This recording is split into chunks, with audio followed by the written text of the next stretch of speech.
Welcome to Freedom Forest, guys, the 3-acre edible oasis that we're creating here in the south of England, where we like to try lots of new things and push the boundaries with what we can grow using permaculture and no-dig methods.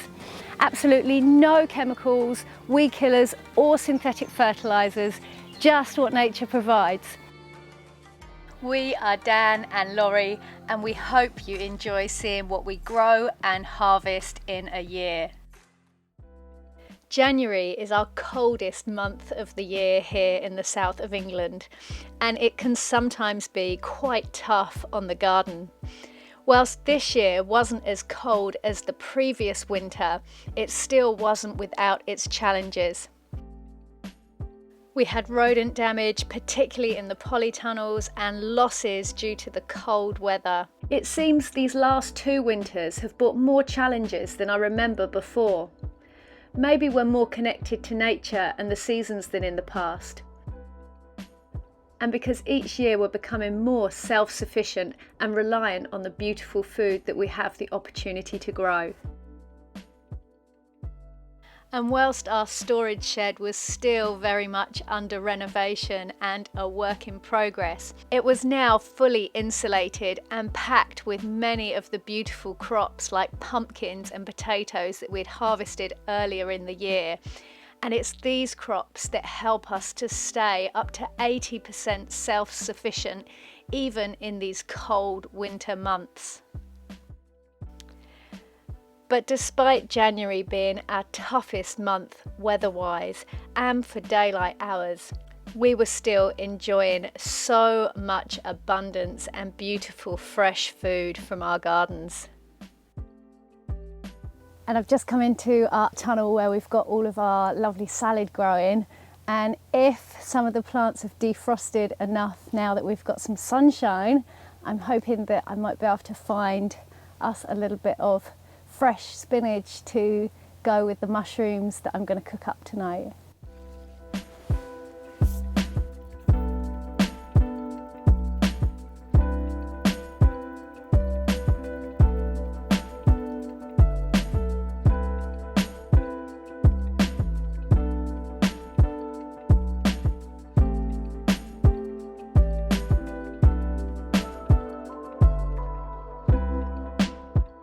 Following the run of frosts, I'm giving our salad plants a bit of a tidy up and assessing the damage now that everything has thawed out. We've probably lost around 30% of our actual lettuce plants, but the mustards are all good. And this is a perfect example of why we grow so much more than we actually need. And I'm getting a really good harvest today to lighten the load on the plants so that if we get more frosts, they're not so weighed down. So my last little job for today is to harvest us some lovely crunchy yacon to go with the beautiful fresh salad that I picked from the polytunnel earlier for our dinner tonight. And I'm going to pull this plant up here and see what the harvest is like on it.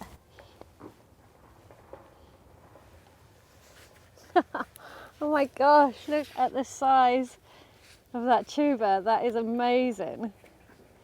We love yacon, absolutely love it.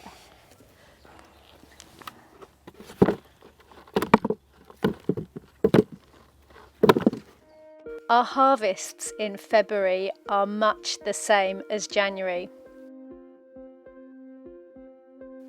And we pull up lots of winter tubers as we need them.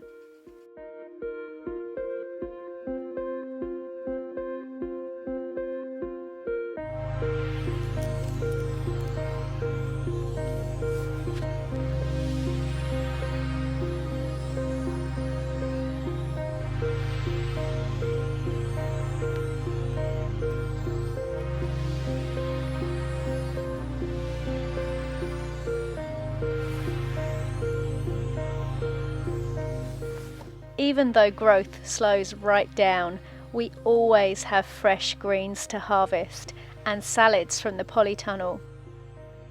The perennial kales that we grow, Taunton Dean, seem to be the ones that keep growing the best. At the beginning of February, we prepare the beds in one of our polytunnels for a very early sowing of potatoes. So we've got 4 different varieties of early potatoes that we're going to be planting in here today. We've got Swifts that we did last year and we really like the Swifts. We've got Sharps, Charlottes and International Kidney. And by the 23rd of the month, these potatoes were already sprouting. And February is the month that we begin sowing seeds again. So I did my first batch of seeds in the middle of February, and I sowed beetroot, 3 different types of peas. We've got a mixed tray here of greens and herbs, a tray of kohlrabi, and then 2 trays of bulbing onions down the end here.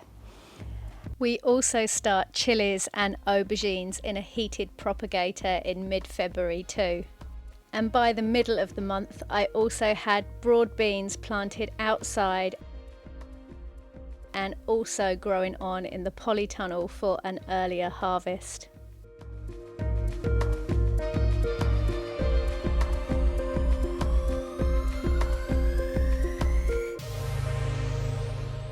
In February, we also spend a good amount of time tidying up the food forest, de-brambling and mulching all of the fruiting shrubs and trees to give them the best possible start for the season ahead.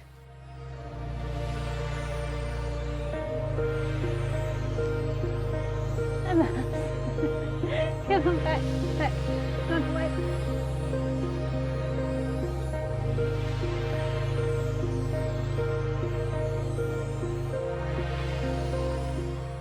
I also like to spread a few more strawberry runners around at this time of year, and we usually prune some of the fruit trees as well. And by the end of the month, the trees begin to blossom and the garlic leaps into growth, letting us know that spring is most definitely here.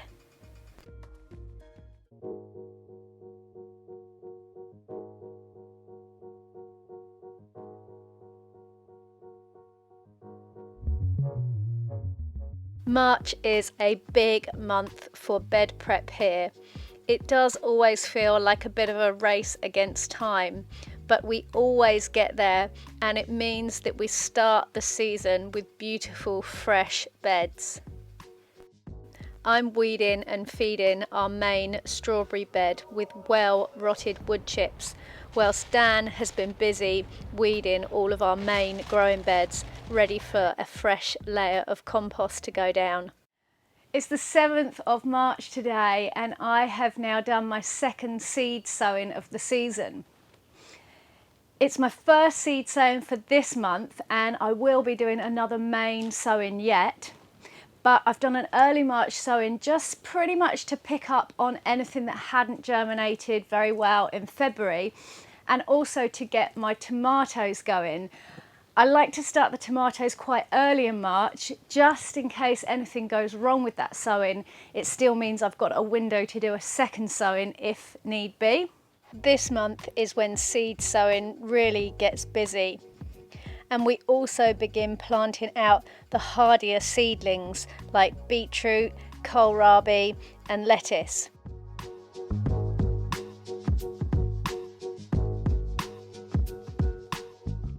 And around mid-month we sow carrots and spring onions directly into the beds. And I am super happy to have gotten my first seeds sown into our new Veggiga garden beds today. In this bed I've sown 2 different types of carrots, and I'm using a plank to keep the soil really nice and moist, because that's what carrots like to germinate, and they can sometimes be a little bit fiddly if it's extra dry. And then I've also sown a row of spring onions alongside, because they make great companion plants as well. And today I've put more carrots in this bed, 2 different types again. I've put some spring onion starts in. I've got 2 rows of lettuce here, some herbs. We've got dill and coriander, and then we've got a few plugs of multi-sown beetroot. And we are really going to try and maximise this bed and succession sow as much as possible in here this year, and we're going to keep track of everything that comes out. Harvests start to get a little more varied too this month, as purple sprouting broccoli comes ready to harvest, and flowering brassicas make for a great crunchy addition too. The salad has started growing so fast over the last week or so that we literally cannot keep up with it anymore. We are eating so much beautiful fresh salad, and whenever I see anybody, they get a bag of salad too. We're going to be harvesting spring onions from this bed really soon, and all of the herbs have absolutely burst into life. We've got parsley, chervil, coriander. We like to leave some of the brassicas to flower as well, as they make a lovely addition to salads at this time of year, and the flowers give you a lovely little sweet crispy flavour. And it has only been about 10 days since I last filmed the potatoes in here, but the growth is absolutely crazy. Again, they have just leapt into life literally in the last week.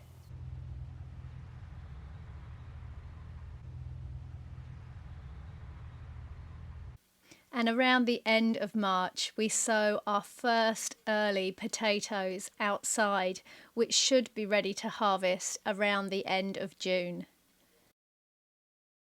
By the 1st of April, we had spring onions to add to our harvests. The greens were coming thick and fast, and we now also had 9-star perennial broccoli to add to the purple sprouting broccoli, and the oyster mushrooms kept on coming, giving us lots to create delicious meals with. Okay, up into our main growing area. And Dan has been working super hard up here over the last few weeks.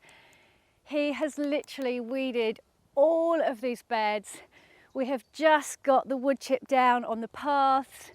Everything is looking fresh and ready to go for the growing season. In this bed here, we've got kohlrabi, which I planted out about 3 or 4 days ago. And this was from a sowing in February, end of February. In this bed here, under the planks, I've got a run of carrots. And then next to that, which hasn't come up yet, I've got a run of spring onions, so that the spring onions will act as a companion plant for the carrots, hopefully deterring the carrot root fly, which we have an increasing issue with over the last few years. So I'm doing lots of experiments this year to see how we can manage that better. And then just yesterday, I planted out salad into this bed as well. So we've got a mixture of salad, and then we've got some herbs, some chervil, and some rocket in this bed also.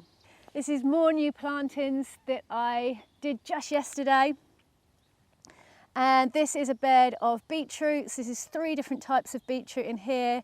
We've got a good amount of leeks, and they really cover the gap at this time of year when we've pretty much finished up our onions. We're getting to the end of our garlic, but we have still got beautiful lush leeks in the ground.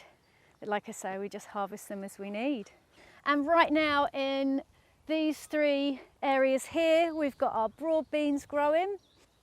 And then after the broad beans, obviously this area will be followed with our tall beans, and the beans that we grow here are all beans that we save for drying to store for the winter. So it gives us a really good plant protein that we can grow ourselves here. Something I'm trying for the first time this year in this tunnel as well is we're going for an early crop of broad beans. So I planted out broad beans in late January in here. They were beans I'd already started from seed in trays, and they're just starting to flower now. So these ones should crop quite a way ahead of our outdoor broad beans, so that should help bridge the hungry gap a little bit. So just yesterday I sowed all of our melons. I also sowed some loofahs and some Armenian cucumbers.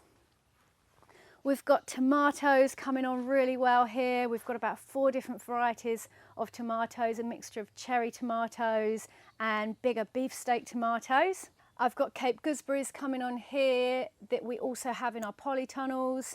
A second sowing of spring onions. We've got some flowers, some more greens and lettuce. Garlic kale is something I'm growing for the first time this year that I'm really excited to try. We've got lots of onions here. This was my first sowing of onions.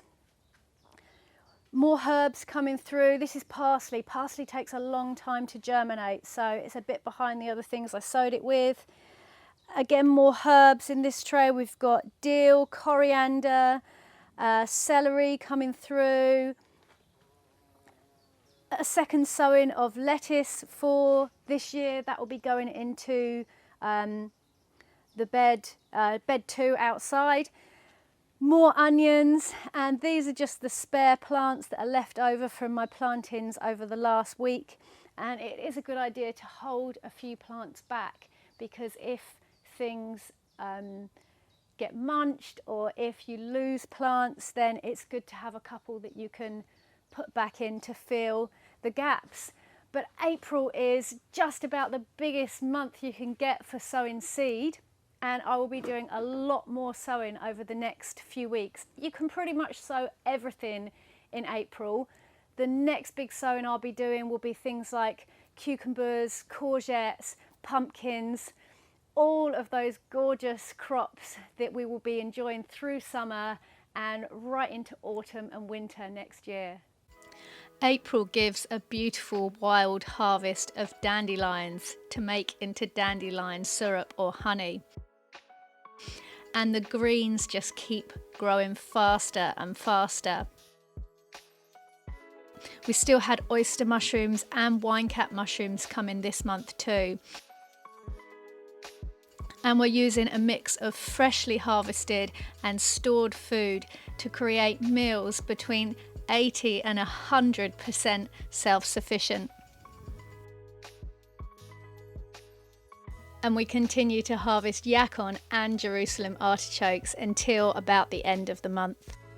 And another really exciting thing that has been happening for us this month is that this little patch here that I inoculated with winecap mushrooms back in May last year began fruiting a couple of weeks ago.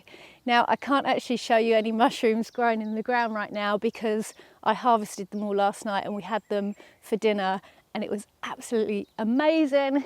So we have been enjoying about 3 or 4 small harvests from this patch, and hopefully they'll continue to spread, and hopefully the other 2 beds that we've got of winecaps will start producing soon as well. Onions. I have got a whole bed of onions which have gone in here. Those onions were planted out about 2 weeks ago, so they're just starting to settle in. We're still cropping our leeks from over here. The salad is still doing amazingly well. Some of the varieties are starting to run to seed.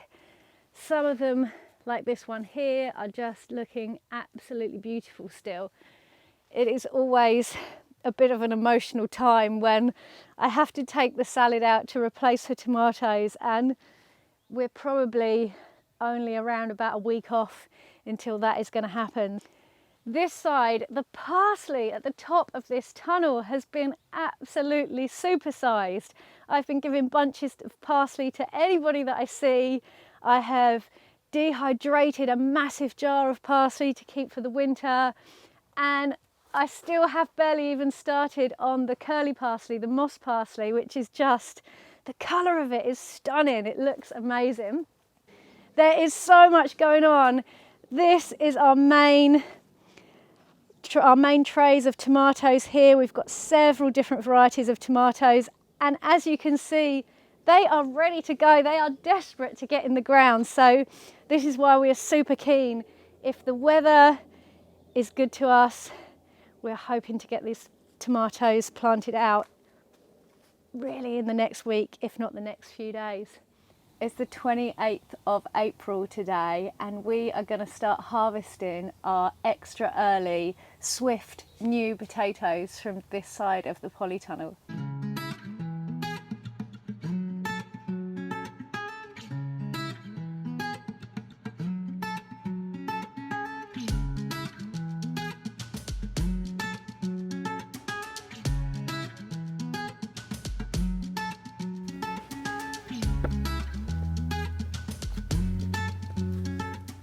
So this is our amazing harvest of swift potatoes. We're going to take some of these now and cook them up for our lunch, and then we're going to come back and weigh all of these and see what we have actually got.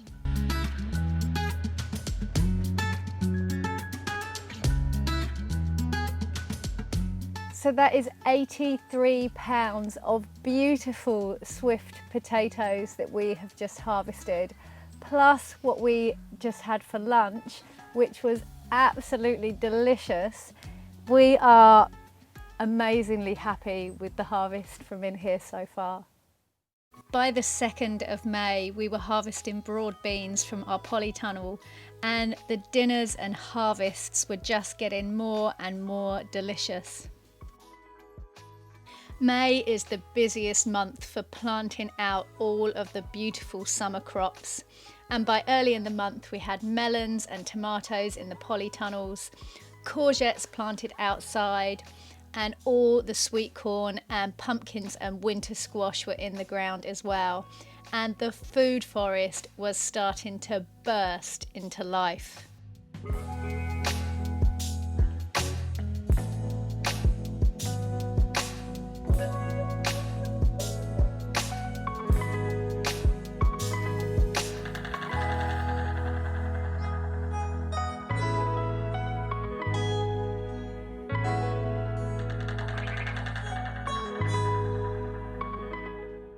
Around the middle of the month, hard-neck garlic starts to send up flower scapes, and these make a great bonus harvest.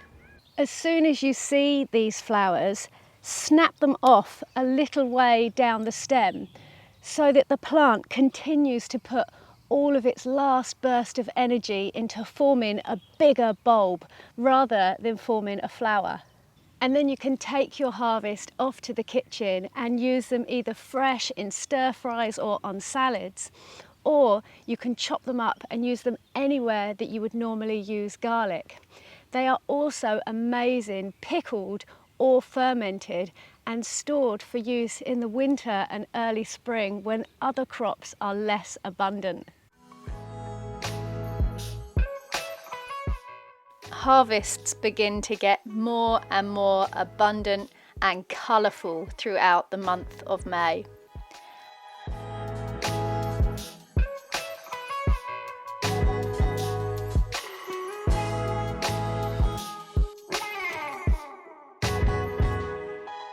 And then by the end of the month, the strawberries begin.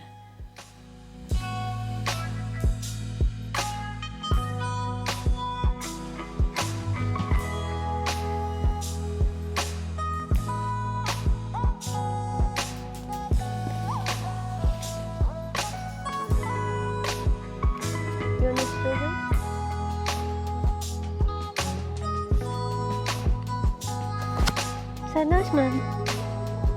Is that nice?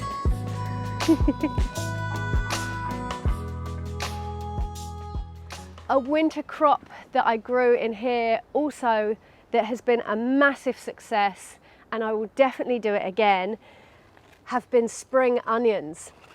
And I sowed these spring onions in September. They got planted out in October along with all of our salad crops that we fill this polytunnel with in winter. And through the back end of the winter, we have had a wonderful harvest of spring onions. And what has happened now, the spring onions that we didn't get to and use as spring onions have now bulbed up, and we are harvesting these and using them as beautiful, fresh full-size bulbing onions, and that is amazing to be having fresh onions in May, again during the hungry gap. Amazingly valuable, definitely doing that again. We've got some kales along the front here, which again left from our winter plantings, and they are absolutely prolific now. If we come up the tunnel more, you will see right at the top we have got some that are absolutely supersized that I'll show you in a minute. Along with this chard here, they are absolutely massive.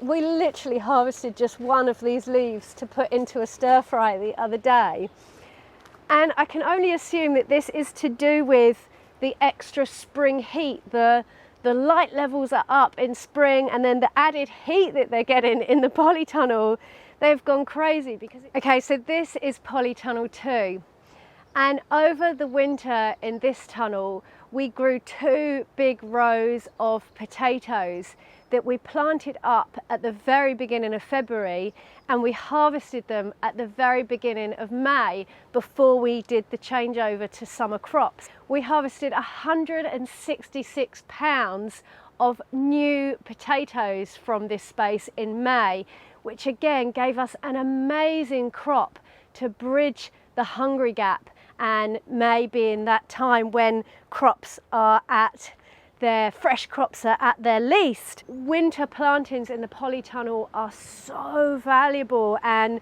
yeah, like I was just saying, something that we're playing with and just learning more about every year.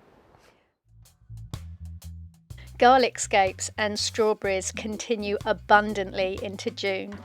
Then basil comes ready in the polytunnel, and I also begin harvesting and drying herbs from the food forest for teas.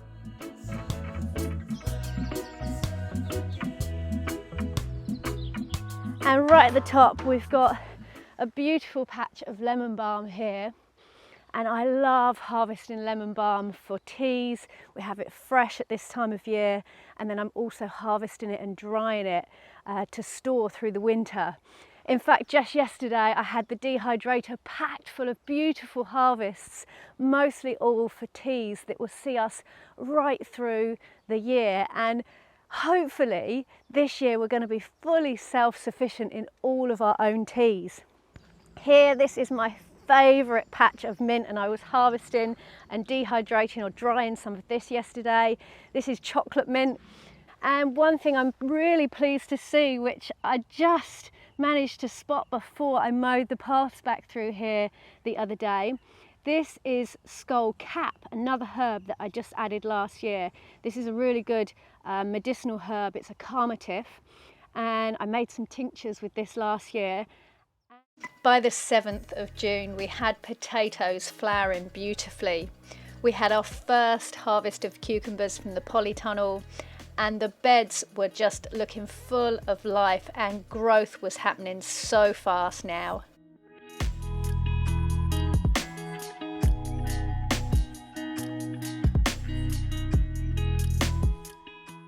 Leeks sown in April were now more than ready to go in the ground. These leeks will stand all winter, and we'll harvest them right into March or even April next year. A massively valuable crop to fill the hungry gap when gardening for self-sufficiency. Leeks add such good flavour to food as well. I really enjoy cooking with them. June marks the end of the hungry gap, and by mid-month harvests get a lot more exciting.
And summer solstice is a great time to harvest garlic, and that is what I'm going to be doing today.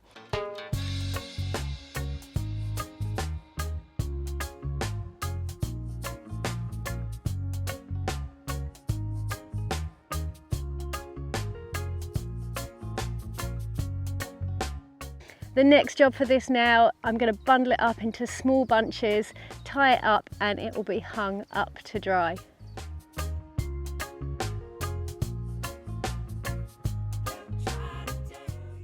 And next it was time to harvest the elephant garlic, which I always get really excited about.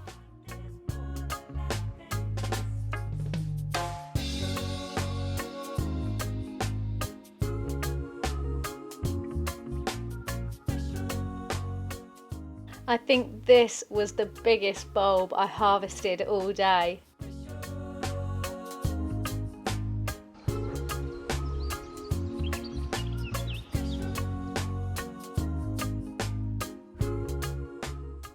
And by the end of the month we were harvesting black currants and gooseberries from the food forest.